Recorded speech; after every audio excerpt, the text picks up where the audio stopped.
영어도 못하는 가난한 이혼녀라며 강남국제초 학부모 모임에서 처절하게 짓밟힌 그녀. 그러나 그녀의 진짜 정체는 국가의 위기 협상 전문가였다. 전 세계를 뒤흔든 단 하나의 영상으로 화려하게 부활, 자신을 짓밟았던 모든 것들에게 가장 처절하고 우아한 방식으로 진정한 힘을 보여주었다. 본 영상 시청 후 이야기가 마음에 드셨다면 구독과 좋아요, 알림 설정 부탁드립니다. 감사합니다. 가을의 공기는 언제나 투명해서 세상의 모든 소리를 한 겹 벗겨내고 그 본질만을 드러내는 것 같았다. 한서진은 딸 아이 강이나의 작은 손을 잡고 보도블록 위를 걷고 있었다. 막 하교한 이나의 머리에서 나는 샴푸 냄새와 따스한 햇살 냄새가 뒤섞여 서진의 지친 신경을 부드럽게 감쌌다. 그녀에게 허락된 세상의 평화는 오직 이 아이의 반경 5m 안에서만 존재했다. 엄마, 오늘 미술 시간에 칭찬받았어. 내가 그린 노을이 제일 진짜 같다고 선생님이 그러셨어. 이나는 깡충깡충 뛰며 자랑했다. 이제 막 8살이 된 아이의 세계는 이처럼 명쾌하고 따뜻했다. 서진은 허리를 숙여 딸의 헝클어진 머리카락을 정리해 주었다. 정말? 우리 이나가 그린 노을은 얼마나 예뻤을까? 엄마한테도 나중에 꼭 보여줘야 해. 응. 아이의 맑은 대답 하나가 그녀의 무너진 세상을 지탱하는 유일한 기둥이었다. 서진의 삶은 오래전 거대한 지진이라도 난 것처럼 송두리째 무너져 내렸다. 그 폐허 속에서 그녀가 발견한 유일한 희망이 바로 이나였다. 그래서 그녀는 결심했다. 이 아이만큼은, 이 아이의 세계만큼은 반드시 평온하고 안전하게 지켜내겠다고. 어떤 균열도 어떤 소음도 없는 견고한 성을 쌓아 올리리라고. 낡은 아파트 현관에 도착해 우편함을 열었을 때 서진의 손끝이 미세하게 굳었다. 두꺼운 아트지에 금박 로고가 박힌 고급스러운 봉투. 대한국제초등학교라는 글자가 선명했다. 1학년 전체 학부모 총회 및 간담회 안내문. 불길한 초대장이었다. 그녀는 이런 종류의 모임을 병적으로 기피했다. 사람들이 싫은 것이 아니었다. 사람들 사이를 떠도는 보이지 않는 언어들, 서로의 가치를 매기고 서열을 나누는 미묘한 탐색전, 그리고 그 모든 것을 친목이라는 이름으로 포장하는 위선적인 공기. 그녀는 그 공기 속에서 질식할 것 같은 기분을 느꼈다. 과거의 기억이 날카로운 파편처럼 그녀의 신경을 찔렀다. 안내문을 든 채 망연히 서 있는 엄마의 모습을 보고 이나가 물었다. 엄마, 그거 학교에서 온 거야? 좋은 소식이야? 서진은 애써 표정을 갈무리하고 희미하게 웃었다. 응, 엄마들 모임이래. 우리 이나가 학교에서 더 즐겁게 지낼 수 있게 선생님이랑 이야기하는 자리인가 봐.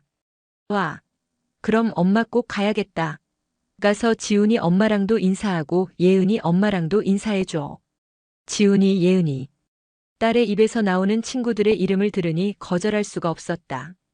그녀가 느끼는 불편함 따위가 아이의 사회적 관계망보다 중요할 수는 없었다.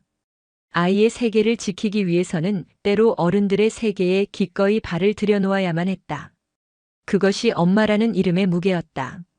그녀는 깊은 한숨과 함께 안내문을 식탁 위에 내려놓았다.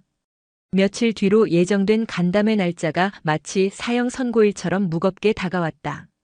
이것은 단순한 학부모 모임이 아니었다.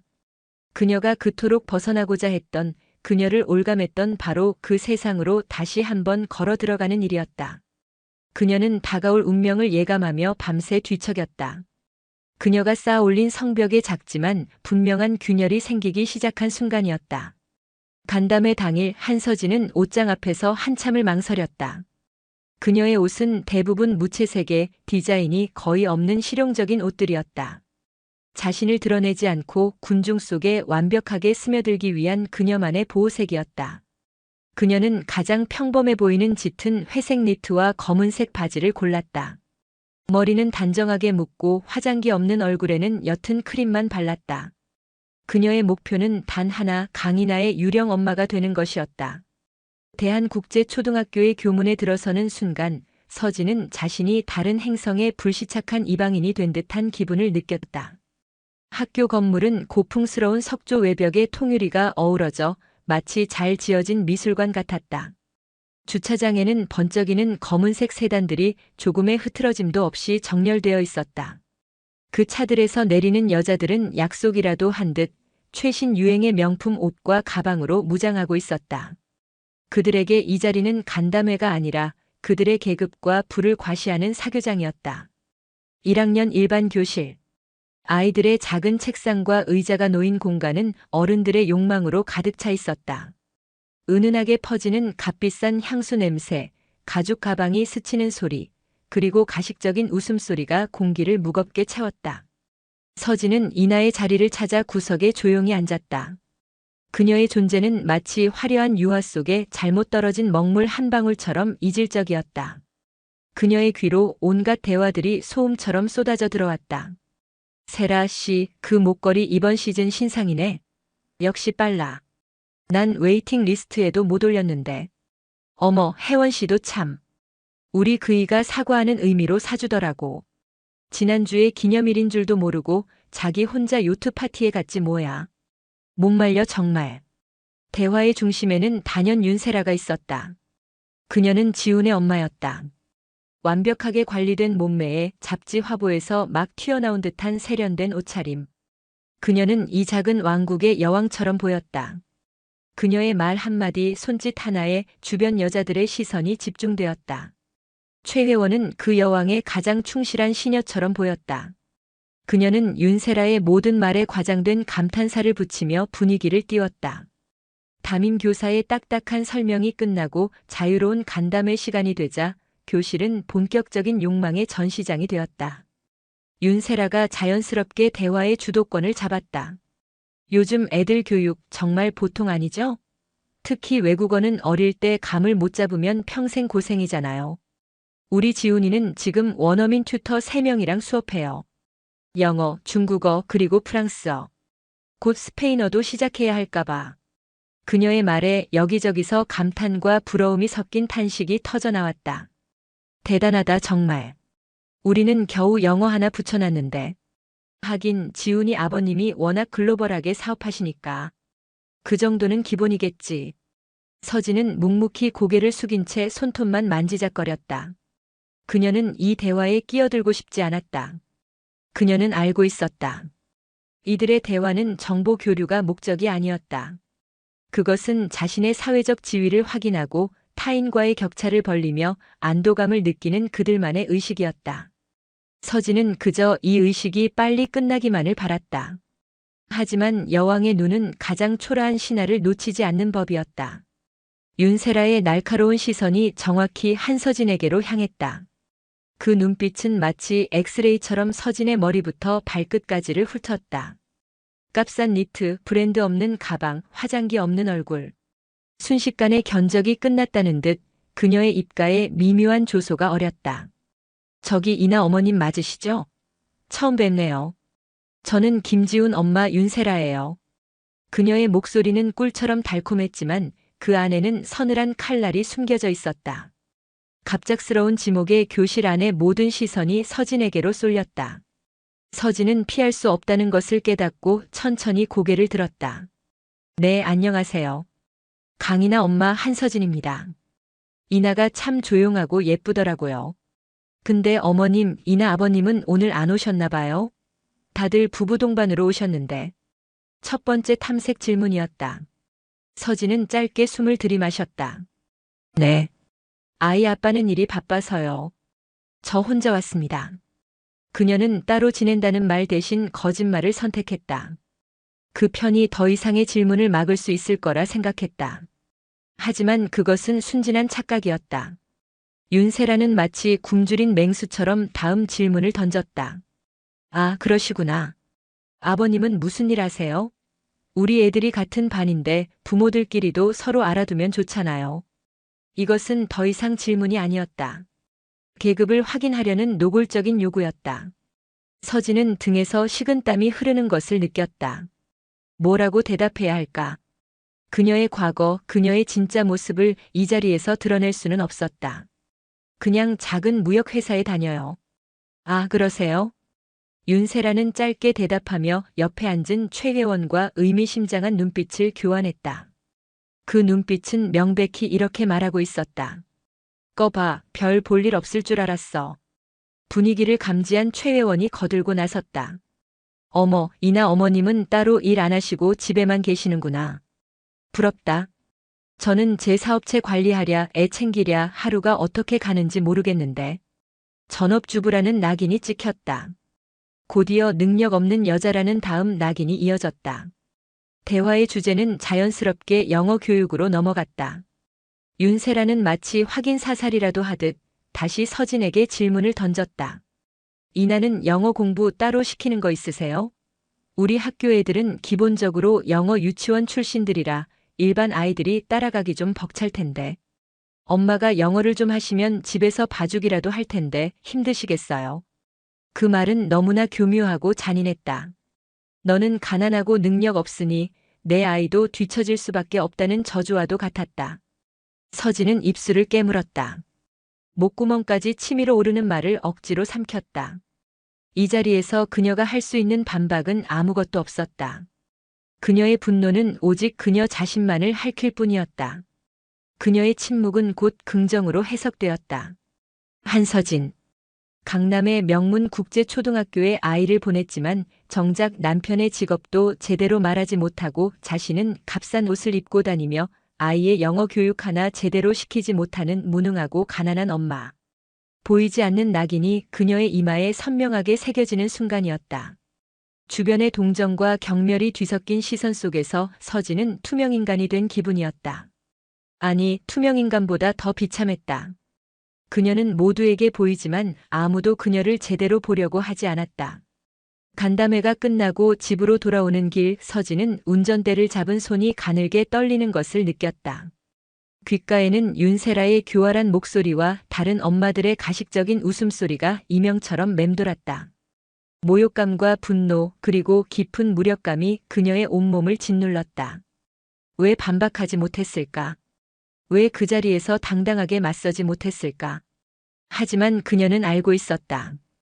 그녀의 침묵은 비겁함이 아니라 처절한 자기보호 본능이었다는 것을. 과거의 악몽이 다시 그녀의 발목을 잡고 있었다.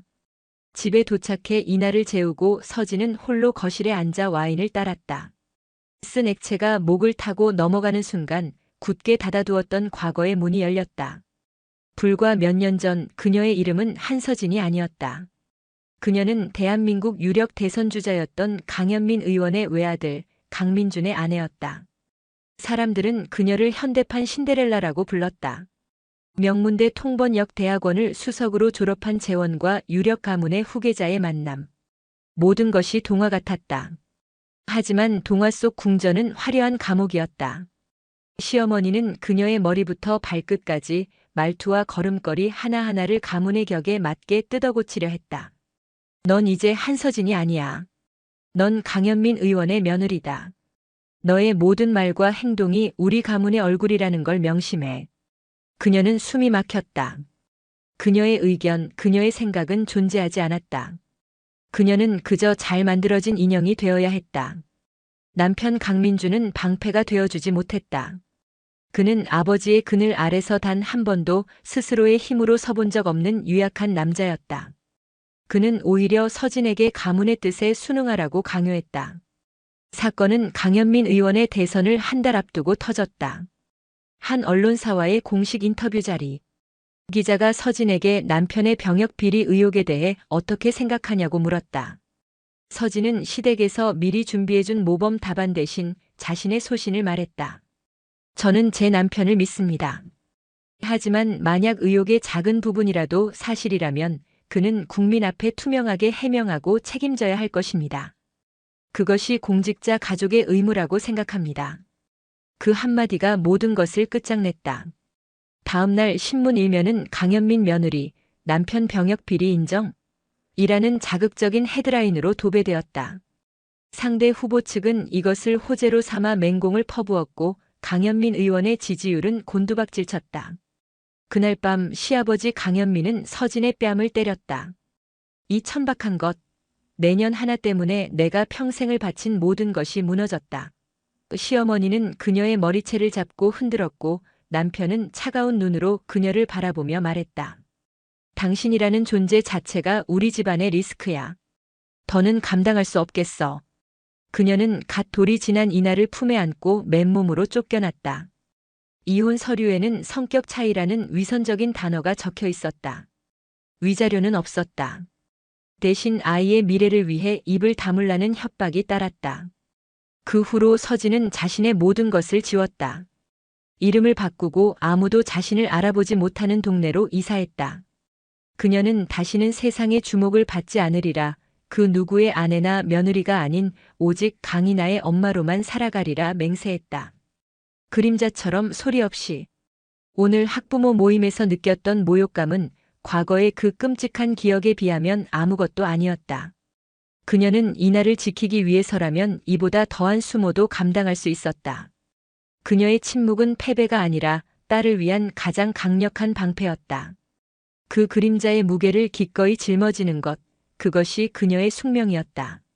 한서진의 하루는 두 개의 다른 우주로 나뉘어 있었다. 해가 떠 있는 동안 그녀는 완벽한 강인아 엄마였다. 아침 일찍 일어나 아이가 좋아하는 버섯 수프를 끓이고 서툰 솜씨로나마 아이의 머리를 따아주었다. 학교에 아이를 데려다주고 돌아오는 길에는 마트에 들러 저녁거리를 샀다.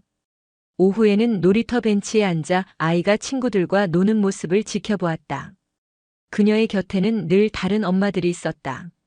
그들은 서진을 조금 불쌍하지만 착한 여자 정도로 여기는 듯 했다.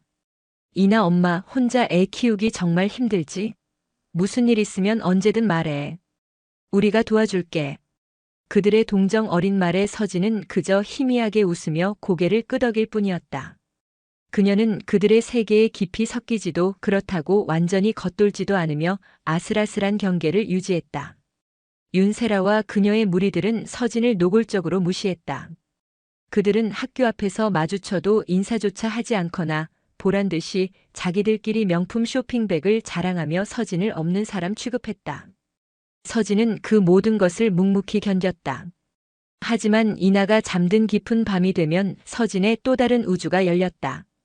그녀는 아파트 가장 구석에 있는 작은 서재의 문을 잠갔다. 방음벽으로 마감된 그 공간은 외부와 완벽하게 차단된 그녀만의 성역이었다. 그녀는 낮에 평범한 주부의 옷을 벗고 몸에 잘 맞는 실크 블라우스와 바지로 갈아입었다. 컴퓨터를 켜고 여러 단계의 보안 인증을 거치자 화면에 암호화된 이메일과 보고서들이 빼곡히 나타났다. 그녀는 더 이상 강인아의 엄마가 아니었다. 그녀는 대한민국 정부가 극비리에 운영하는 국제분쟁 및 위기협상팀의 비공식 자문위원 코드네임 에코에코였다. 에코는 정부의 공식적인 통역 라인이 해결할 수 없는 가장 민감하고 복잡한 문제에만 투입되는 비밀 병기였다. 그녀는 단순히 언어를 전달하는 것을 넘어 상대의 문화와 심리 숨겨진 의도까지 파악해 협상의 판도를 바꾸는 전략가였다. 그녀의 진짜 신분을 아는 사람은 국가정보원 해외 파트의 박성철 국장과 대통령 비서실의 극소수 인원뿐이었다. 그날 밤 그녀의 임무는 아프리카 분쟁 지역에 억류된 우리 국민 석방을 위한 물밑 협상이었다. 상대는 정부를 인정하지 않는 반군 세력이었다. 공식적인 외교 채널은 모두 막힌 상황. 서진은 위성전화와 보안 메신저를 통해 반군의 실질적인 리더와 직접 소통했다. 그들의 요구 조건은 돈이 아닙니다, 국장님. 그들의 명분과 자존심을 세워주는 것이 핵심입니다. 우리 정부가 그들을 테러리스트가 아닌 정치적 실체로 인정하고 있다는 뉘앙스를 풍겨야 합니다. 헤드셋 너머로 들려오는 박 국장의 목소리는 다급했지만 서진의 목소리는 얼음처럼 차분했다. 그녀는 반군 리더가 사용하는 부족 고유의 방언과 은유를 분석하며 그들의 진짜 속내를 꿰뚫고 있었다. 프랑스어로 존중을 의미하는 단어 대신 그들의 방언으로 위대한 전사를 칭송하는 표현을 쓰겠습니다. 그리고 구호물품 지원을 약속하되 원조가 아니라 우리의 존경하는 친구를 위한 선물이라는 형태로 전달해야 합니다. 그녀의 전략은 단순히 언어적 기교가 아니었다. 인간의 심리와 문화에 대한 깊은 통찰에서 비롯된 것이었다. 그녀는 자신의 존재를 드러내지 않은 채 보이지 않는 곳에서 사람의 목숨을 구하고 국익을 지키고 있었다. 새벽이 다 되어서야 협상은 극적으로 타결되었다. 녹초가 된 몸으로 서재를 나서는 순간 그녀는 다시 강이나 엄마로 돌아왔다. 창밖은 아직 어두웠지만 곧 딸이 일어날 시간이었다. 그녀는 피곤한 기색 없이 부엌으로 가 어제 사둔 신선한 야채를 꺼내 아이의 아침을 준비하기 시작했다. 2개, 3개, 하나의 이름. 그녀의 삶은 아슬아슬한 외줄타기 같았다. 그리고 그녀는 그 줄 위에서 단 한 번도 비틀거리지 않기 위해 매일 밤낮으로 사투를 벌이고 있었다. 균열은 아주 사소한 곳에서부터 시작되었다. 학교에서 돌아온 이나가 저녁을 먹다 말고 불쑥 물었다. 엄마는 왜 영어를 못해? 서진은 수저를 든 채 그대로 굳어버렸다. 심장이 바닥으로 곤두박질 치는 기분이었다. 애써 태어난 척 되물었다. 응? 갑자기 그게 무슨 말이야, 이나야? 누가 그래? 오늘 지훈이가 그랬어. 지훈이 엄마가 그랬다고. 우리 엄마는 영어를 하나도 못해서 자기는 좋겠대. 엄마가 영어 숙제 가지고 잔소리 안 하니까. 지훈이는 엄마랑 영어로 대화하는 거 싫대. 아이의 입에서 나온 말은 악의가 없었지만 그 내용은 비수처럼 서진의 가슴을 파고들었다. 윤세라, 그녀가 자신의 아들에게까지 그런 말을 한 것이었다. 서진은 끓어오르는 분노를 억누르며 딸에게 미소를 지어 보였다. 아, 그랬구나. 엄마가 이나한테 영어로 말하는 걸 보여준 적이 없어서 지훈이가 오해했나 보다. 엄마는 우리 이나가 스스로 영어를 재미있게 느끼는 게 더 중요하다고 생각해서 그랬지.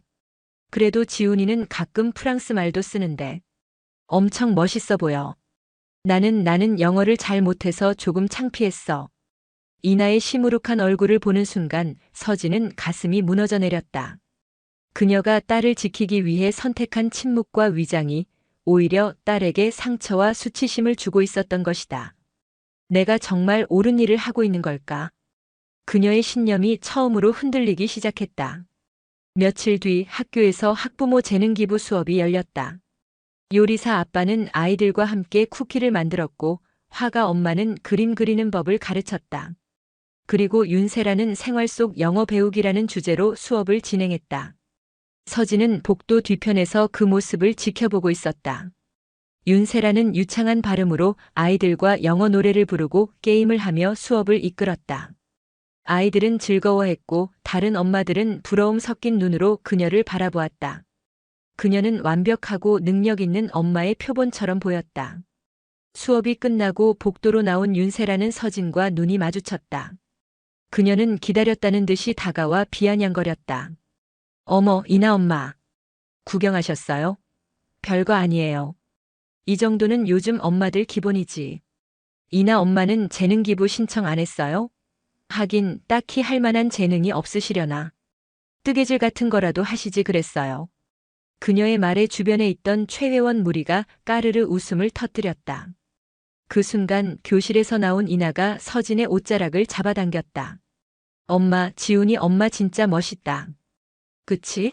엄마도 영어 잘했으면 좋겠다. 딸의 얼굴에 서린 선망의 빛. 그것은 서진에게 그 어떤 비난보다 더 아프게 다가왔다. 그녀는 딸의 앞에서 거짓말쟁이, 무능한 엄마가 되어 있었다. 그날 밤 서진은 잠든 딸의 얼굴을 보며 처음으로 자신의 선택을 후회했다. 어쩌면 자신을 숨기는 것이 아니라 당당하게 세상에 맞서 싸웠어야 했던 것은 아닐까. 하지만 이미 너무 멀리 와버렸다. 그녀는 이제 와서 모든 것을 되돌릴 용기가 없었다. 그녀는 그저 딸의 실망 어린 눈빛을 떠올리며 보이지 않는 눈물을 삼킬 뿐이었다. 차가운 바람이 옷깃을 파고드는 늦가을의 어느 날 서울에서는 세계에너지 회의 WEC가 개최되고 있었다. 기후변화와 에너지 안보 문제를 논의하기 위해 각국의 정상과 장관급 인사들이 총출동하는 전 세계의 이목이 집중되는 중요한 국제회의였다. 그리고 이 거대한 행사의 가장 깊숙하고 어두운 곳, 보이지 않는 통역 부스 안에 한서진이 있었다. 회의 개막일 아침 서진은 평소처럼 이나를 학교에 데려다주고 곧장 행사장인 컨벤션 센터로 향했다. 그녀는 주차장에서 익숙하게 평범한 주부의 옷을 벗고 몸에 꼭 맞는 검은색 정장으로 갈아입었다. 화장기 없던 얼굴에 가벼운 화장을 하고 머리를 깔끔하게 올리자 그녀의 분위기는 완전히 달라졌다. 부드럽고 수수한 인상은 사라지고 냉철하고 지적인 전문가의 모습이 그 자리를 대신했다. 그녀는 STAFF라고 적힌 비표를 목에 걸고 삼엄한 경비를 통과했다. 그녀의 최종 목적지는 메인홀 뒤편에 자리한 동시통역 부스였다. 외부와 완벽하게 차단된 좁은 유리 상자. 그곳은 앞으로 닷새 동안 그녀가 싸워야 할 전쟁터였다. 부스 안에는 이미 파트너 통역사와 엔지니어들이 분주하게 장비를 점검하고 있었다.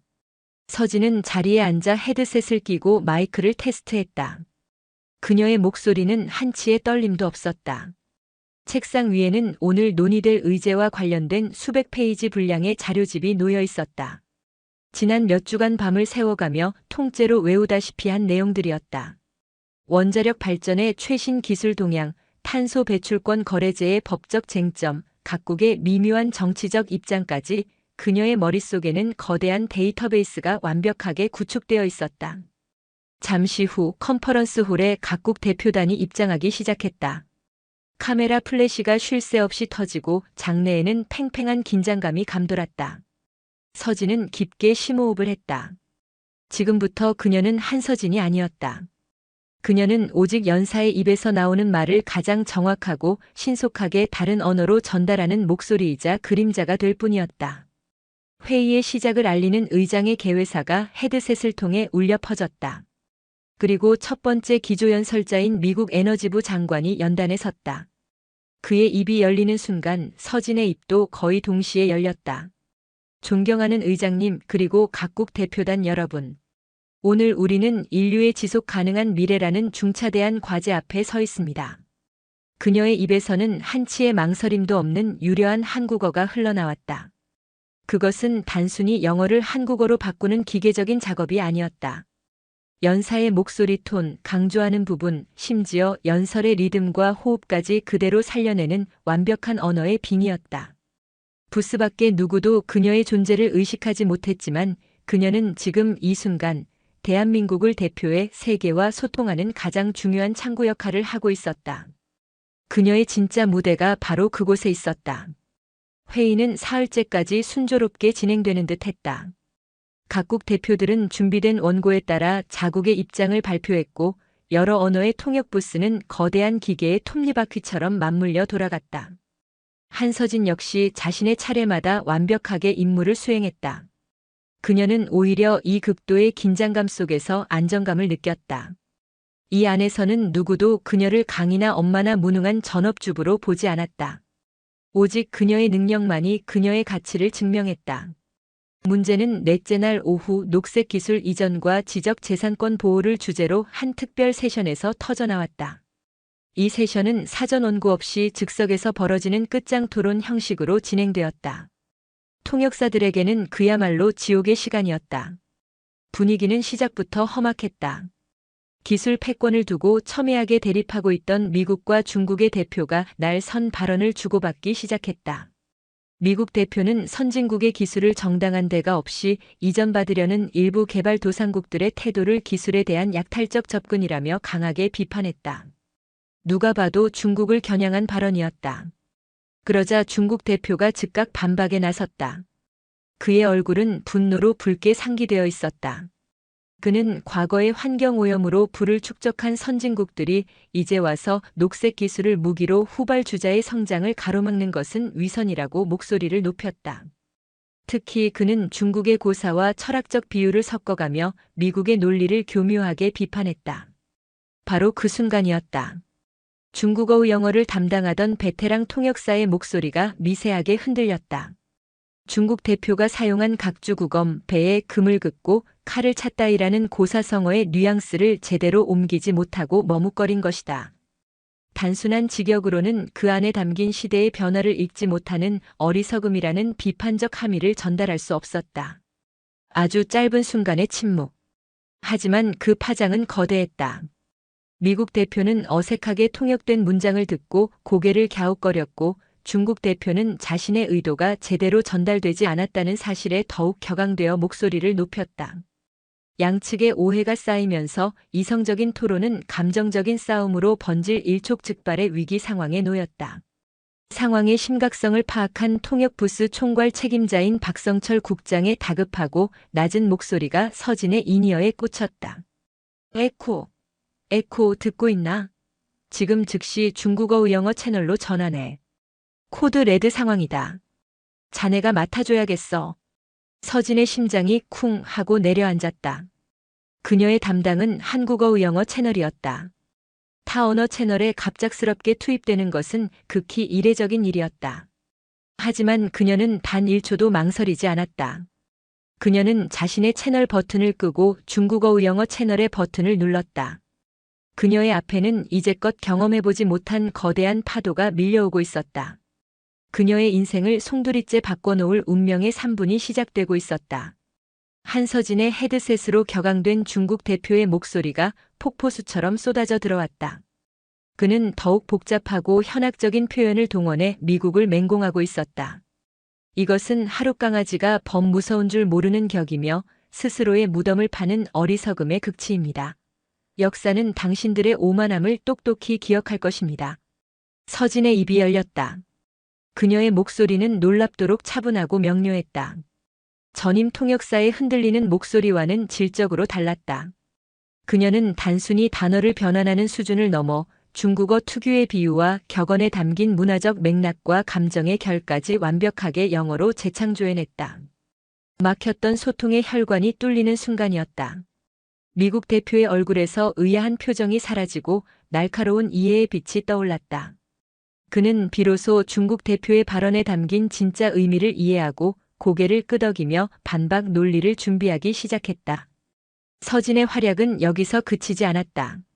감정이 격해진 중국 대표가 외교적 결례에 가까운 속어와 거친 표현을 섞어 쓰기 시작했다. 자칫 그대로 통역했다가는 돌이킬 수 없는 외교적 파문을 일으킬 수도 있는 아찔한 상황이었다. 하지만 서진은 달랐다. 그녀는 연사의 감정이 아닌 의도를 통역했다. 헛소리 집어치워. 와 같은 거친 표현은 그 주장은 근거가 매우 빈약합니다. That assertion is fully substantiated와 같이 외교적으로 정제된 언어로 순화했다. 그러면서도 그 안에 담긴 강한 불만과 경고의 메시지는 조금도 희석하지 않고 날카롭게 전달했다. 그것은 언어의 마술사이자 외교의 연금술사만이 가능한 경지였다. 그녀의 통역은 험악하게 치닫던 토론의 방향을 다시 이성적인 논쟁의 장으로 되돌려 놓았다. 팽팽한 긴장감 속에서 그녀의 차분하고 지적인 목소리는 양측 대표단에게 오히려 깊은 신뢰감을 주었다. 이 모든 일이 벌어진 것은 불과 3분 남짓한 시간이었다.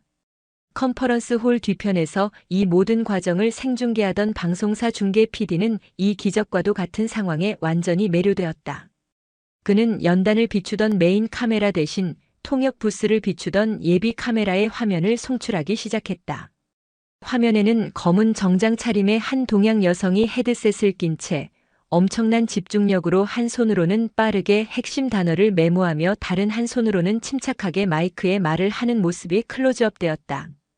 그녀의 깊이를 알 수 없는 눈빛, 어떤 상황에서도 흔들림 없는 단호한 표정, 지적으로 움직이는 손짓. 그 모습은 전 세계 수억 명이 지켜보는 가운데 생중계되고 있었다. 사람들은 처음으로 보이지 않는 목소리의 실체를 목격했다. 그리고 그 압도적인 전문성과 카리스마에 매료되기 시작했다. 그 순간 통역 부스 안의 한서진은 세상의 시선을 전혀 의식하지 못했다. 그녀는 오직 자신의 임무에만 몰두하고 있었다. 하지만 그녀가 몰랐던 사실이 있었다. 그녀가 그토록 피하고자 했던 세상의 스포트라이트가 지금 그녀의 의지와는 상관없이 그녀의 인생을 향해 가장 뜨겁게 쏟아져 내리고 있다는 것을. 한서진이라는 이름의 전설이 탄생하는 순간이었다. 제10장. 세상 밖으로 터져나온 목소리. 그날 밤 인터넷 세상은 지각 변동을 일으켰다. 세계에너지 회의를 구한 익명의 통역사. 전설의 3분, 그녀는 누구인가? 누군가 생중계 영상에서 정확히 서진이 활약한 3분짜리 클립을 편집해 올렸고 이 영상은 국경을 넘어 기하급수적인 속도로 퍼져나갔다. 사람들은 단순히 언어를 잘하는 것을 넘어 첨예한 외교적 갈등을 중재하는 그녀의 경이로운 능력에 열광했다. 댓글창은 전 세계의 언어로 된 찬사로 도배되었다. 저건 통역이 아니라 예술의 경지다. 저 카리스마 뭐지? 할리우드 영화의 한 장면인 줄 알았다. 저런 게 진짜 지성이고 진짜 능력이다. 얼굴 없는 영웅이 여기 있었네. 국내 언론들은 그야말로 전쟁터를 방불케 했다. 모든 매체가 익명의 영웅을 찾기 위해 혈안이 되었다. 외교부와 국가정보원의 전화는 쉴 새 없이 울려댔다. 박성철 국장은 확인해 줄 수 없다는 말만 되풀이하며 그녀의 신원을 보호하려 애썼지만 이미 여론의 불길은 걷잡을 수 없이 커져버린 후였다. 네티즌 수사대는 영상 속 그녀의 희미한 비표와 입모양, 과거 다른 국제회의 영상 등을 비교 분석하며 그녀의 정체를 추적하기 시작했다.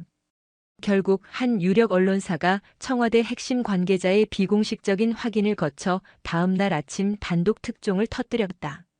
단독 전설의 통역사는 정부 비밀자문위원 한서진 과거 유력 정치인 가문의 며느리였으나 파경 후 잠적.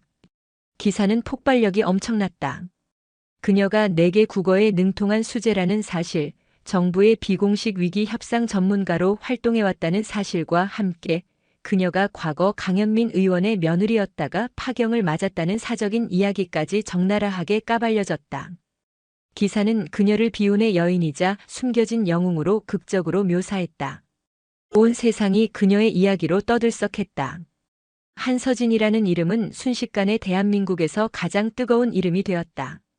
사람들은 그녀의 능력에 감탄했고 그녀의 기구한 사연에 연민을 느꼈다. 그녀는 하루아침에 국민적인 스타가 되어 있었다. 그리고 그 시각 대한국제초등학교 1학년 일반 학부모 단체 대화방은 그야말로 핵폭탄을 맞은 듯한 충격에 휩싸여 있었다. 가장 먼저 기사를 발견한 것은 평소 말이 없던 이지수였다. 그녀는 떨리는 손으로 뉴스 링크를 대화방에 공유했다. 어머 여러분, 이거 혹시 이나 엄마 아니에요? 이름도 같고 얼굴도 비슷한 것 같은데 설마.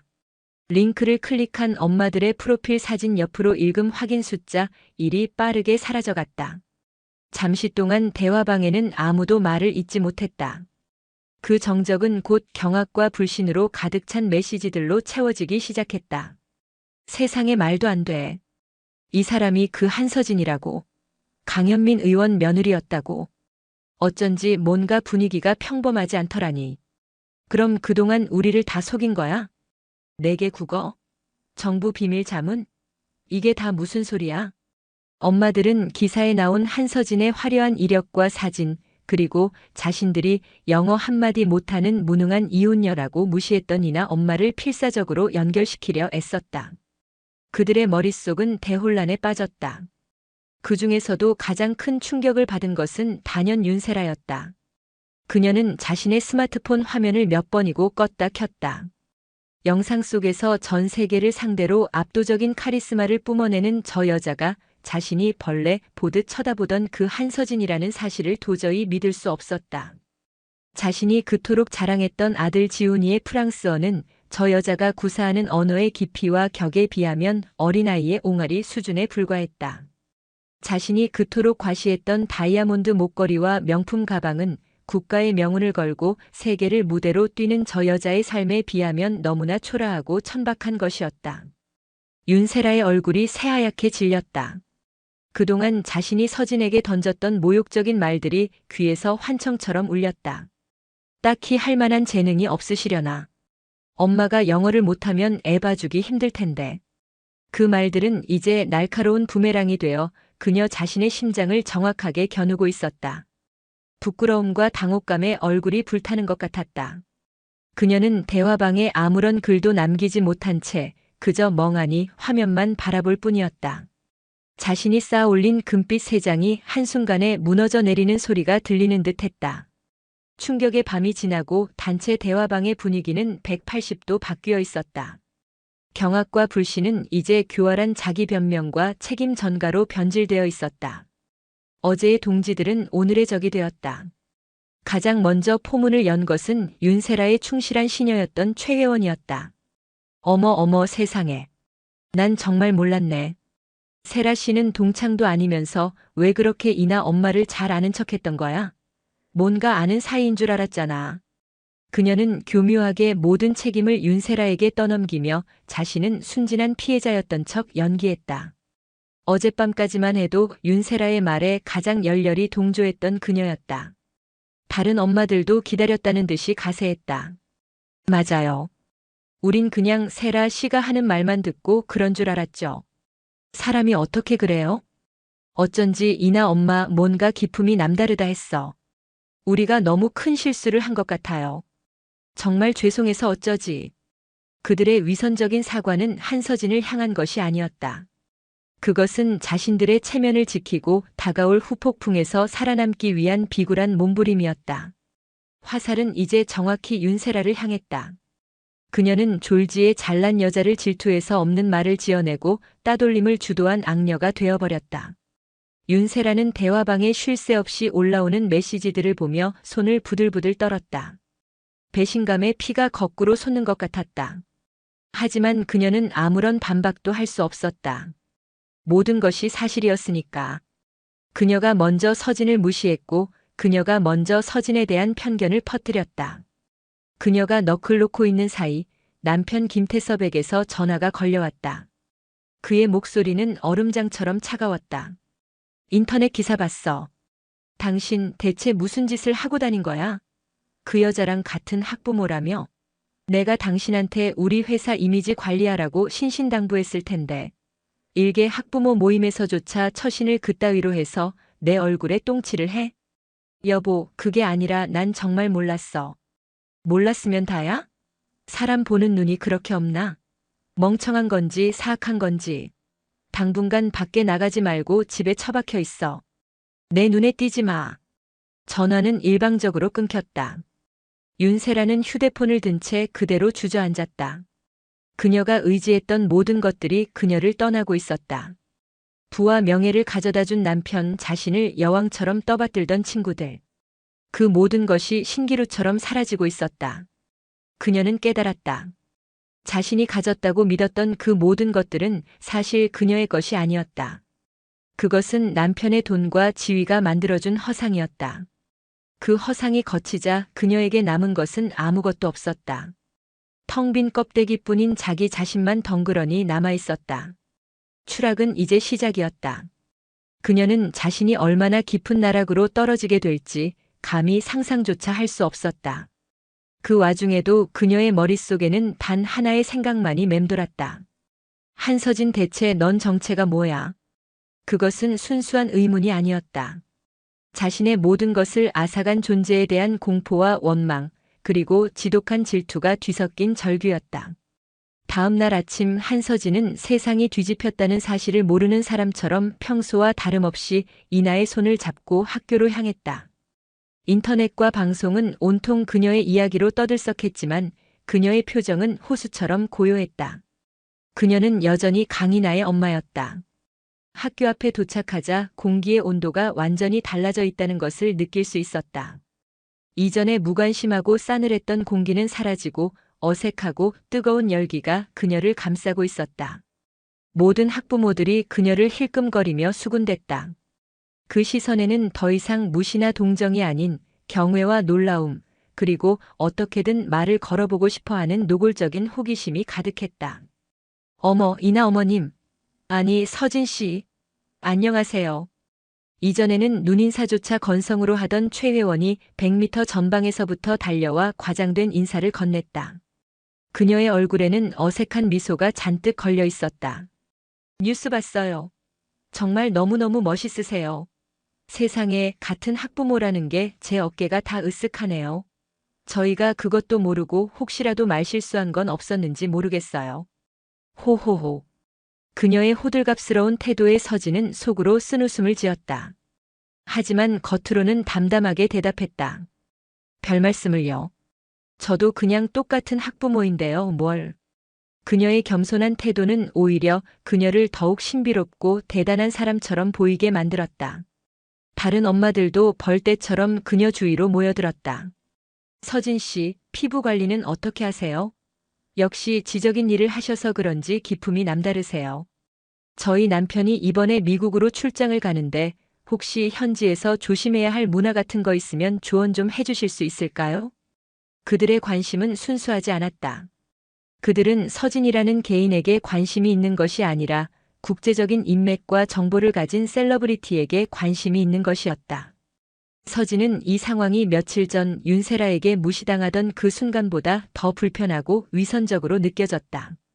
그때 저 멀리서 윤세라가 모습을 드러냈다. 하지만 그녀는 차마 서진에게 다가오지 못하고 주차장 기둥 뒤에 숨어 초라한 몰골로 이쪽을 쳐다보고만 있었다. 어제까지의 화려하고 당당한 모습은 온데간데 없었다. 바로 그 순간 상황을 파악하지 못한 이나가 엄마의 옷자락을 잡아당기며 자랑스럽게 외쳤다. 엄마, 어제 텔레비전에 엄마 나왔어. 친구들이 다 엄마 진짜 멋있대. 엄마 영어도 잘하고 중국말도 잘하는 거였어? 왜 나한테는 비밀로 했어? 딸의 눈은 자랑스러움과 약간의 서운함으로 반짝이고 있었다. 그 맑은 질문에 주변은 순간 조용해졌다. 모두의 시선이 서진의 입으로 쏠렸다. 그녀가 어떤 대답을 할지 모두가 숨을 죽이고 지켜보고 있었다. 서진은 딸의 눈높이에 맞춰 몸을 낮췄다. 그리고 멀리 기둥 뒤에 숨어있는 윤세라에게도 들릴 만큼 그러나 결코 크지 않은 목소리로 다정하게 말했다. 그건 말이야, 이나야. 엄마는 세상 사람들이 엄마를 말 잘하는 사람으로 아는 것보다 우리 이나가 엄마를 내 이야기 잘 들어주는 사람으로 알아주는 게 훨씬 더 중요해서 그랬어. 그녀는 딸의 머리를 쓰다듬으며 말을 이었다. 세상에는 영어보다 중국어보다 더 중요한 언어가 있거든. 그건 바로 다른 사람의 마음을 아프게 하지 않고 그 사람의 입장에서 먼저 생각해보는 존중이라는 언어야. 엄마는 우리 이나가 그 언어를 세상에서 제일 잘하는 사람이 됐으면 좋겠어. 그것은 딸에게 하는 이야기였지만 동시에 그 자리에 있는 모든 어른들에게 그리고 스스로를 텅 빈 성에 가두고 있는 윤세라에게 던지는 가장 품격 있는 메시지였다. 그녀는 누구도 비난하지 않았지만 그 말은 그 어떤 비난보다 날카롭게 모두의 심장을 파고들었다. 기둥 뒤에서 모든 것을 듣고 있던 윤세라는 저도 모르게 주저앉아 소리 없이 눈물을 흘렸다. 자신이 얼마나 오만하고 어리석었는지 뼈저리게 깨닫는 순간이었다. 서진의 승리는 복수가 아니었다.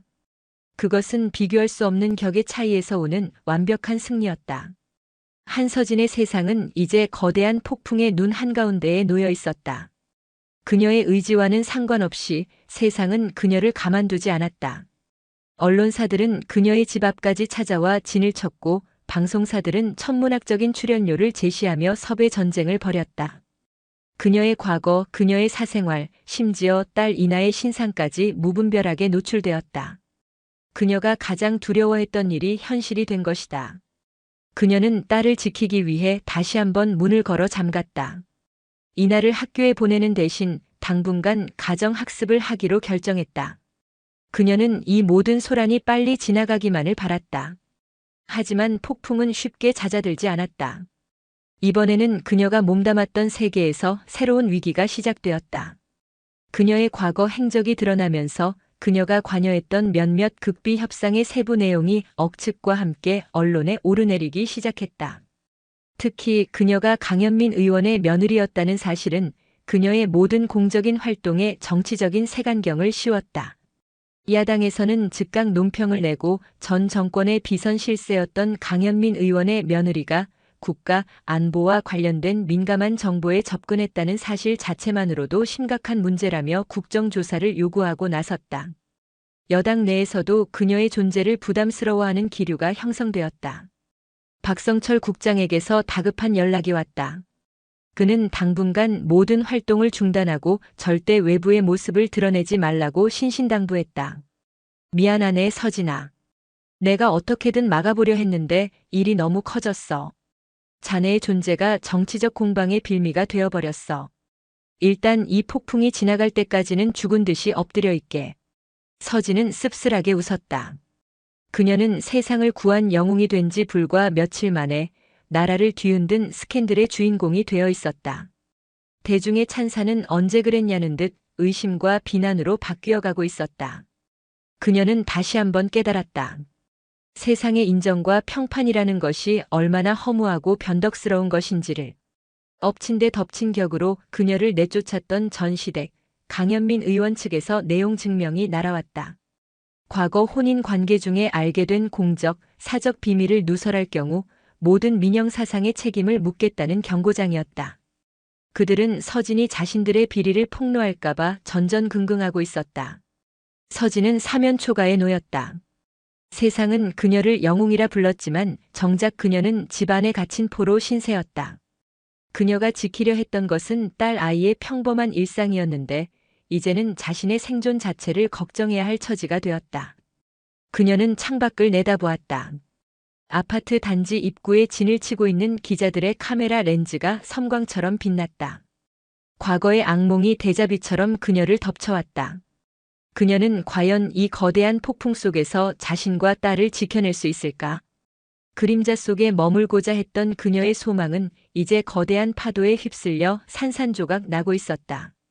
윤세라의 삶은 나락으로 떨어졌다. 남편 김태섭은 그녀를 투명인간 취급했고 아들 지훈이는 학교에서 따돌림을 당하기 시작했다. 악녀 엄마를 둔 아이라는 꼬리표가 붙었다. 그녀가 그토록 공들여 쌓아 올렸던 모든 것이 한순간에 사라졌다. 며칠 동안 방 안에 틀어박혀 있던 그녀는 문득 아들 지훈이의 방을 보게 되었다. 책상 위에는 지훈이가 그리다 만 그림 한 장이 놓여 있었다. 활짝 웃고 있는 엄마와 아빠 그리고 자신의 모습이었다. 그 평범한 그림 한 장이 윤세라의 심장을 날카롭게 찔렀다. 자신은 과연 좋은 엄마였을까? 그녀는 아들을 사랑이라는 이름으로 자신의 욕망을 투영하는 대상으로 삼았다. 아들이 인류대학에 가고 성공하는 것이 곧 자신의 성공이라고 믿었다. 그래서 아이의 감정보다는 성적표에 집착했고 아이의 행복보다는 다른 사람들의 평가에 목을 맸다. 한서진은 달랐다. 그녀는 세상의 모든 스포트라이트를 받으면서도 오직 딸의 마음을 가장 중요한 언어라고 말했다. 그 압도적인 격차 앞에서 윤세라는 비로소 자신의 민낯을 마주했다. 그녀는 남편의 돈으로 치장한 빈 껍데기였고 자식을 자신의 액세서리로 여기는 이기적인 엄마였다.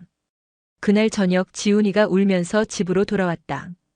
학교 아이들이 너희 엄마 때문에 한서진 아줌마가 텔레비전에 나와서 욕먹는다며 자신을 괴롭혔다는 것이었다. 엄마 정말이야? 엄마가 이나 엄마 괴롭혔어? 그래서 이나도 학교 못 나오는 거야? 아들의 순수한 질문 앞에서 윤세라는 무너져 내렸다. 그녀는 아들을 끌어안고 처음으로 진심을 담아 사과했다. 미안해, 지훈아, 다 엄마 잘못이야. 엄마가 너무 못났고 너무 이기적이었어. 정말 미안해. 그녀의 사과는 더 이상 자기 연민이나 변명이 아니었다. 자신의 과오를 온전히 인정하는 처절한 참회였다. 다음 날 윤세라는 결심했다.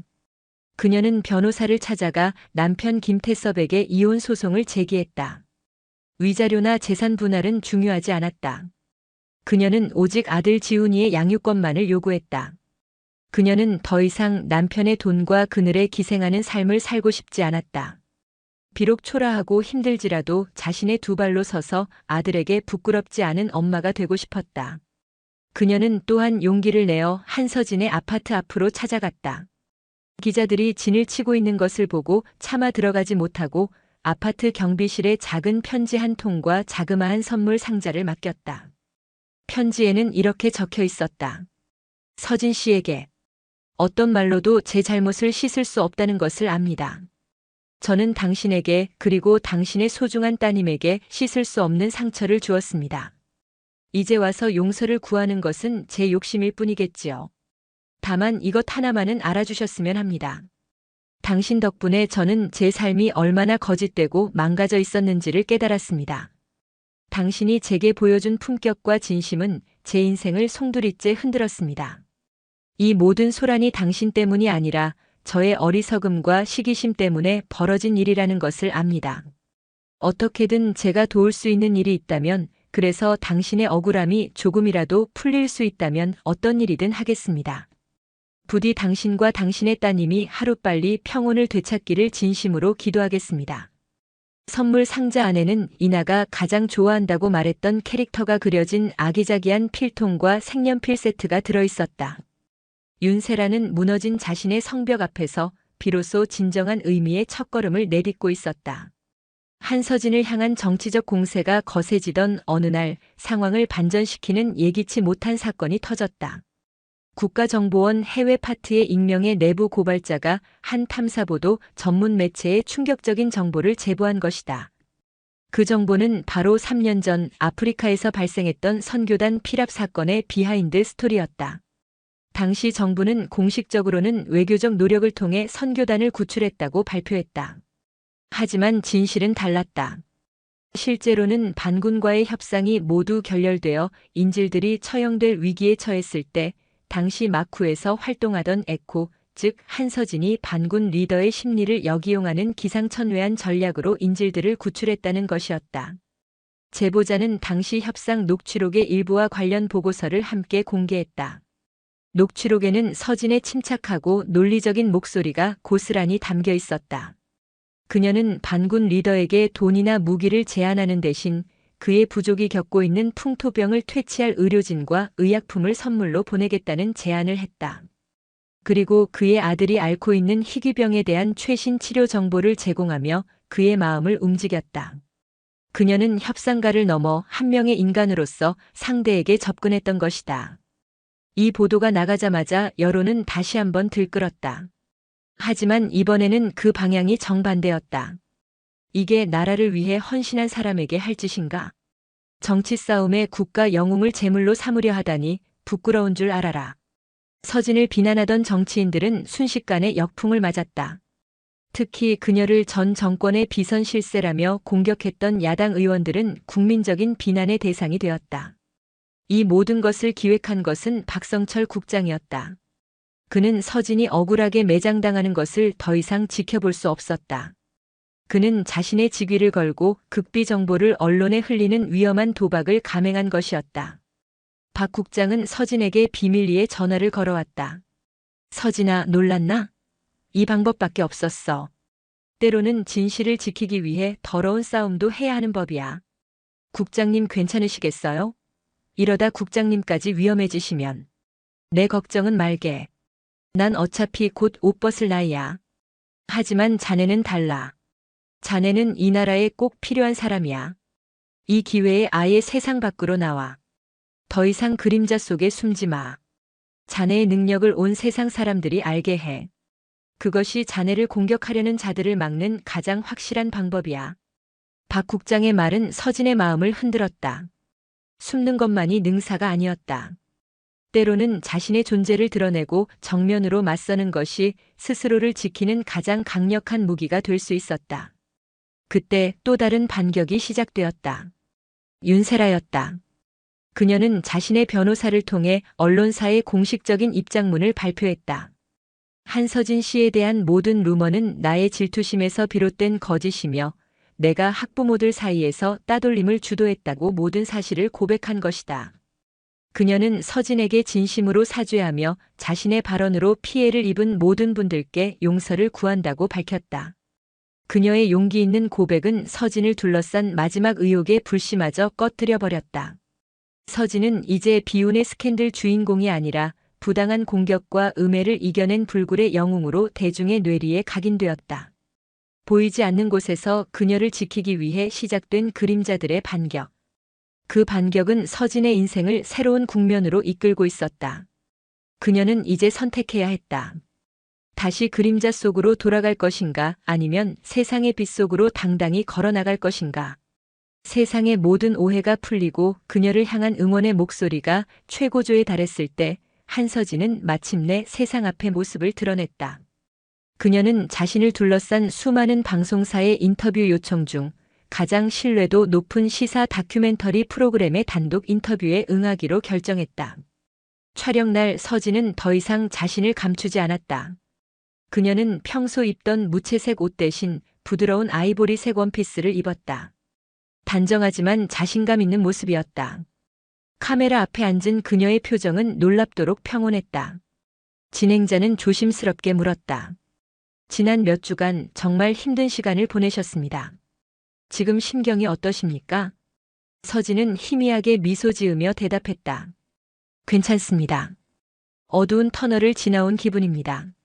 하지만 그 터널 안에서 저를 위해 묵묵히 손전등을 비춰준 많은 분들이 계셨다는 것을 알게 되었습니다. 그분들께 진심으로 감사하다는 말씀을 드리고 싶습니다. 그녀는 인터뷰 내내 자신의 불행이나 억울함을 토로하지 않았다. 대신 자신과 같은 길을 걷고 있는 이름 없는 통역사들의 노고와 중요성에 대해 이야기했고, 국제 분쟁 속에서 우리가 가져야 할 성숙한 시민 의식에 대해 역설했다. 그녀의 모든 답변은 깊이 있는 통찰과 따뜻한 품격으로 가득 차 있었다. 특히 진행자가 왜 그동안 자신의 능력을 숨기고 평범한 주부처럼 살아오셨습니까? 라고 물었을 때 그녀의 대답은 모든 시청자의 마음을 울렸다. 저는 제 딸 아이가 유명한 통역사 한서진의 딸이 아니라 그냥 사랑받는 아이 강인아로 불리기를 바랐습니다. 아이의 세상은 어른들의 편견과 욕망으로부터 안전해야 한다고 믿었기 때문입니다. 하지만 이제는 생각이 조금 바뀌었습니다. 제가 제자리에서 당당하고 떳떳한 모습을 보여주는 것이 오히려 제 아이에게 더 큰 용기와 자랑이 될 수 있다는 것을 깨달았습니다. 그녀는 카메라를 정면으로 응시하며 마지막 말을 덧붙였다. 저는 더 이상 숨지 않겠습니다. 제가 가진 작은 능력이 우리 사회를 조금이라도 더 따뜻하고 지혜로운 방향으로 이끄는데 쓰일 수 있다면 기꺼이 빗속으로 걸어 나오겠습니다. 그녀의 인터뷰가 방송된 후 대한민국은 한서진 신드롬에 휩싸였다. 그녀는 단순한 유명 인사를 넘어 이 시대가 원하는 새로운 리더십의 상징이 되었다. 그녀의 말 한마디, 그녀가 입은 옷, 그녀가 읽는 책까지 모든 것이 화제가 되었다. 그녀에게 새로운 제안들이 쇄도했다. 정부는 그녀에게 외교부 공식 대변인 자리를 제안했고, 유수의 대학에서는 특임 교수로 초빙하고 싶다는 의사를 밝혀왔다. 유력 출판사는 그녀의 인생을 담은 책을 출간하자며 거액의 계약금을 제시했다. 한서진은 마침내 어두운 그림자 밖으로 걸어 나왔다. 하지만 그녀 앞에는 이제 또 다른 질문이 놓여 있었다. 이 눈부신 빛 속에서 그녀는 과연 길을 잃지 않고 자신의 신념을 지켜나갈 수 있을까? 새로운 무대, 새로운 역할 속에서 그녀의 진짜 시험은 이제부터가 시작이었다. 한서진의 인터뷰 방송이 나간 다음 날, 그녀는 이나를 데리고 다시 학교에 갔다. 교문 앞 풍경은 이전과는 또 달랐다. 경외와 호기심을 넘어 이제는 마치 국민적 영웅을 맞이하는 듯한 뜨거운 환대가 그녀를 기다리고 있었다. 아이들은 이나를 둘러싸고 너희 엄마 진짜 멋있다. 나도 커서 너희 엄마처럼 될 거야. 라며 환호했다. 이나는 어깨를 으쓱하며 기뻐했지만 서진은 그 모습이 마냥 편치만은 않았다. 과도한 관심은 언제든 아이에게 부담이 될 수 있다는 것을 알고 있었기 때문이다. 아니나 다를까 어른들의 세계는 더 복잡했다. 학부모들은 이제 그녀를 어려운 사람으로 대하기 시작했다. 그들은 서진에게 쉽게 말을 걸지 못했고 멀찍이 서 그녀를 바라보며 수군거릴 뿐이었다. 그녀는 다시 그들 사이에서 이방인이 되어 있었다. 예전에는 못나서 이방인이었다면 이제는 너무 잘나서 이방인이 된 것이었다. 그때 누군가 그녀에게 다가왔다. 이혼 소송 후 부쩍 수척해진 모습의 윤세라였다. 그녀는 예전처럼 다른 엄마들의 시선을 의식하지 않고 오직 서진만을 바라보며 조용히 고개를 숙였다. 서진 씨, 인터뷰 잘 봤어요. 정말 멋있었어요. 그리고 정말 미안했어요. 그녀의 목소리에는 어떤 가식도 느껴지지 않았다. 서진은 그녀의 진심을 느낄 수 있었다. 괜찮아요, 세라 씨. 이제 다 지난 일이잖아요. 세라 씨도 힘든 시간 보내고 있다고 들었어요. 괜찮아요? 서진의 따뜻한 질문에 윤세라의 눈시울이 붉어졌다. 그녀는 차마 고개를 들지 못하고 작은 목소리로 대답했다. 네, 괜찮아요. 이제라도 제 인생을 찾으려고요. 지훈이한테 부끄럽지 않은 엄마가 되고 싶어요. 두 사람의 대화를 지켜보던 이나가 불쑥 끼어들었다. 지훈이 엄마 안녕하세요. 지훈이가 그러는데 엄마가 이제 영어 학원 가라고 잔소리 안 해서 너무 좋대요. 아이의 순진한 말에 두 엄마는 동시에 웃음을 터뜨렸다. 그 웃음 속에서 둘 사이를 가로막고 있던 마지막 얼음벽이 녹아내리는 듯 했다. 서진은 그날 저녁 자신에게 쏟아지는 수많은 제안들을 정리하며 깊은 생각에 잠겼다. 외교부 대변인, 대학 교수, 베스트셀러 작가 세상은 그녀에게 화려한 이름들을 붙여주려 했다. 하지만 그녀가 진정으로 원하는 이름은 무엇일까? 그녀는 잠든 이나의 방으로 들어갔다. 아이는 잠꼬대를 하며 엄마를 찾았다. 서진은 딸의 이마에 입을 맞추며 속삭였다. 엄마 여기 있어, 아가. 그 순간 그녀는 깨달았다. 세상이 그녀에게 어떤 새로운 이름을 붙여주든 그녀의 가장 소중하고 변치 않을 이름은 이나의 엄마라는 것을. 그녀의 모든 선택은 결국 그 이름에서 시작되어야 했다. 그녀는 자신에게 온 제안서들을 다시 한번 훑어보았다. 그리고 그중 몇 개를 따로 추려내기 시작했다. 그녀의 눈빛은 그 어느 때보다 진지하고 명료했다. 그녀는 이제 딸의 엄마로서 그리고 새로운 시대의 아이콘으로서 자신의 길을 스스로 만들어가야 했다. 그것은 누구도 가보지 않은 길이었고 그래서 더 외롭고 힘든 길이 될 것이었다. 고심 끝에 한서진은 자신의 길을 결정했다. 그녀는 먼저 자신에게 쏟아진 가장 화려한 제안들을 정중히 거절했다. 외교부 대변인직은 전문 관료가 맡는 것이 옳다는 이유로, 베스트셀러 작가 제안은 자신의 삶을 상업적으로 포장하고 싶지 않다는 이유로 사양했다. 대신 그녀는 누구도 예상하지 못했던 선택을 했다. 그녀는 비영리 재단을 설립하겠다고 발표했다. 재단의 이름은 브릿지 더 브리지. 그 이름처럼 언어와 문화의 장벽 때문에 고통받는 사회적 약자들을 돕는 다리 역할을 하겠다는 것이었다. 다문화 가정 아이들을 위한 언어 교육 지원, 국제 분쟁 지역 난민들을 위한 법률 및 통역 지원, 그리고 자신과 같은 길을 꿈꾸는 후배 통번역가들을 위한 장학 사업 등이 재단의 주요 활동 계획이었다. 그녀는 재단 설립 기자회견에서 이렇게 말했다. 저는 그동안 국가라는 거대한 이름 아래서 일해왔습니다. 하지만 이제는 가장 낮은 곳에서 가장 도움이 필요한 한 사람의 목소리에 귀를 기울이는 일을 하고 싶습니다. 거대한 담론을 이야기하는 대신 한 아이의 눈물을 닦아주는 실질적인 다리가 되겠습니다. 그녀의 선택은 세상을 다시 한번 놀라게 했다. 명예와 부를 좇을 것이라는 모두의 예상을 깨고 가장 어렵고 힘든 길을 자처한 것이다. 그녀의 진정성에 감동한 많은 기업과 시민들이 재단의 후원의 뜻을 밝혀왔다. 윤세라 역시 이혼 후 받게 될 위자료의 일부를 익명으로 재단에 기부했다. 서진은 또한 한 대학교의 국제대학원 특임 교수직을 수락했다. 다만 정식 교수가 아닌 비상근직으로 일주일에 한 번 미래의 외교관과 국제 전문가를 꿈꾸는 학생들을 위해 자신의 경험과 지식을 나누는 강의를 하기로 했다. 그녀는 자신의 전문성을 유지하면서도 재단 활동에 집중하기 위한 최적의 균형점을 찾아낸 것이다. 그녀의 첫 강의 날 강의실은 학생들뿐만 아니라 다른 교수들과 언론사 기자들까지 몰려들어 발 디딜 틈이 없었다. 모두가 그녀의 화려한 국제 정치학 강의를 기대했다. 하지만 서진은 강의 첫머리에 뜻밖의 이야기를 꺼냈다. 여러분, 외교관에게 가장 중요한 역량이 무엇이라고 생각하십니까? 유창한 외국어 실력? 국제 정세에 대한 해박한 지식? 물론 다 중요합니다. 하지만 제가 생각하는 가장 중요한 역량은 바로 실패한 경험입니다. 모두가 의아한 표정으로 그녀를 바라보았다. 저는 제 인생에서 가장 크게 실패하고 가장 처참하게 버림받았다고 생각했던 순간이 있었습니다. 모든 것을 잃었다고 생각했습니다. 하지만 그 실패의 경험이 저에게 다른 사람의 아픔을 공감하는 능력을 가르쳐 주었습니다. 가장 낮은 곳까지 떨어져 본 사람만이 다른 사람의 상처를 진심으로 이해할 수 있습니다. 여러분이 앞으로 수많은 성공을 거두기를 바라지만 동시에 건강하게 실패하는 법을 배우기를 바랍니다. 그 실패가 여러분을 더 단단하고 지혜로운 사람으로 만들어줄 것이기 때문입니다. 그녀의 강의는 단순한 지식 전달이 아니었다.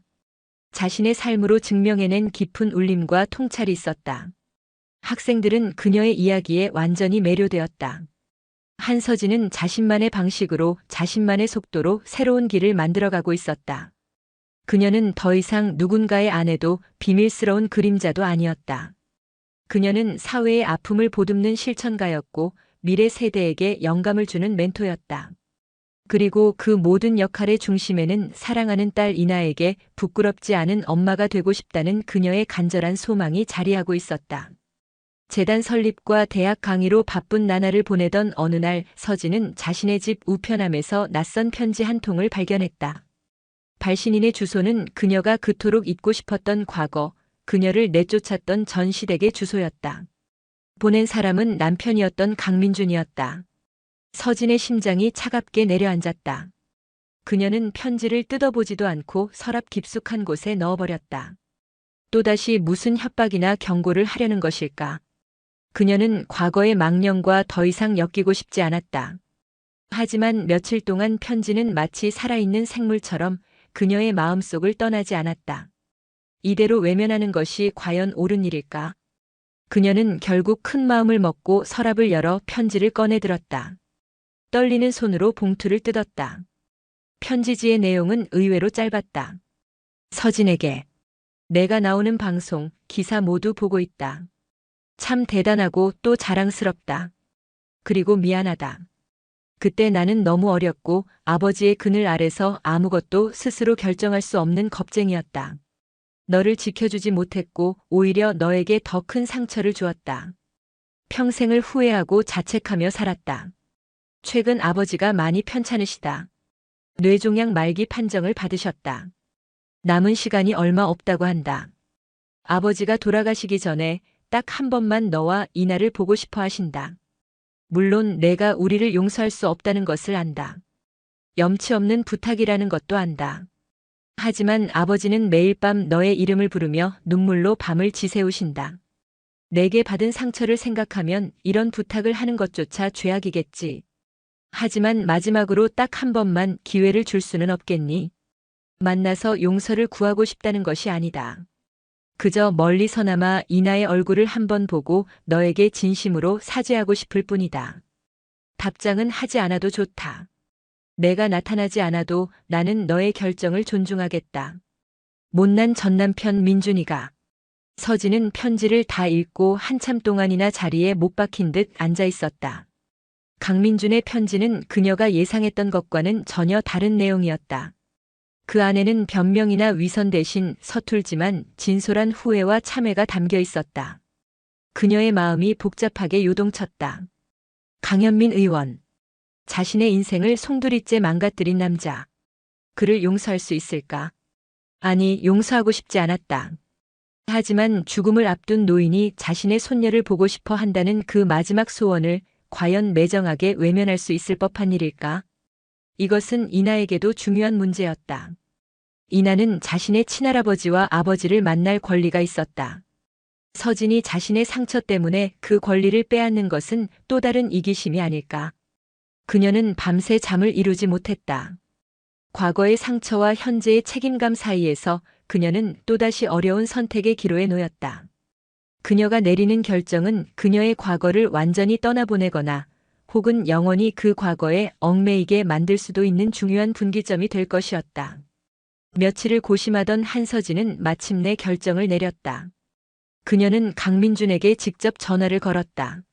나예요, 서진이에요. 편지 읽었어요. 수화기 너머로 당황한 민준의 숨소리가 들려왔다. 서진아. 정말 너구나. 이번 주말에 이나와 함께 잠시 댁으로 들를게요. 다만 이나에게는 미리 설명할 시간이 필요해요. 아빠와 할아버지에 대해서요. 그리고 이건 용서가 아니에요. 이나가 자신의 뿌리를 알 권리를 존중해주고 싶을 뿐이에요. 그리고 한때나마 가족이었던 분의 마지막을 외면하고 싶지 않기 때문이에요. 그녀의 목소리는 담담했지만 그 안에는 단호한 의지가 담겨 있었다. 주말 오후 서진은 이나의 손을 잡고 그 지옥 같았던 시댁의 대문 앞에 다시 섰다. 몇 년 만에 찾은 그곳은 모든 것이 그대로였지만 모든 것이 다르게 느껴졌다. 예전에는 그녀를 짓누르던 거대하고 위압적인 성처럼 보였지만 이제는 그저 낡고 외로운 저택처럼 보일 뿐이었다. 강민준이 초췌한 얼굴로 그녀를 맞았다. 그는 서진과 이나를 보자마자 고개를 숙였다. 와줘서 정말 고맙다. 그들은 2층 병실로 향했다. 침대에는 예전의 카리스마 넘치던 모습은 온데간데 없는 앙상하게 마른 노인이 산소호흡기에 의지한 채 누워 있었다. 강현민 의원이었다. 그는 힘겹게 눈을 떠 서진과 이나를 바라보았다. 그의 눈에서 눈물이 흘러내렸다. 그는 말을 할 수 없었다. 그저 가쁜 숨을 몰아쉬며 서진을 향해 손을 뻗었다. 서진은 잠시 망설이다가 다가가 그의 손을 잡아주었다. 차갑고 메마른 손이었다. 미안하다. 그가 평생의 힘을 다해 내뱉은 한마디였다. 그 순간 서진의 마음을 올가매고 있던 마지막 증오의 사슬이 끊어지는 것을 느꼈다. 그녀는 더 이상 그를 원망하지 않았다. 그저 죽음을 앞둔 한 나약한 인간에 대한 연민만이 남았다. 이나는 낯선 풍경에 어리둥절해하면서도 할아버지의 손을 잡고 있는 엄마의 모습을 조용히 지켜보고 있었다. 서진은 이나에게 말했다. 이나야, 할아버지셔. 많이 편찮으시지만 우리 이나를 아주 많이 보고 싶어 하셨대. 아이는 잠시 망설이다가 작은 손으로 할아버지의 손등을 토닥여 주었다. 그 작은 손길에 강현민의 얼굴에 아주 옅은 미소가 번졌다. 그날 이후 며칠 뒤 강현민은 조용히 눈을 감았다. 장례식을 마치고 돌아오는 길 서진은 문득 하늘을 올려다보았다. 하늘은 더없이 맑고 푸르렀다.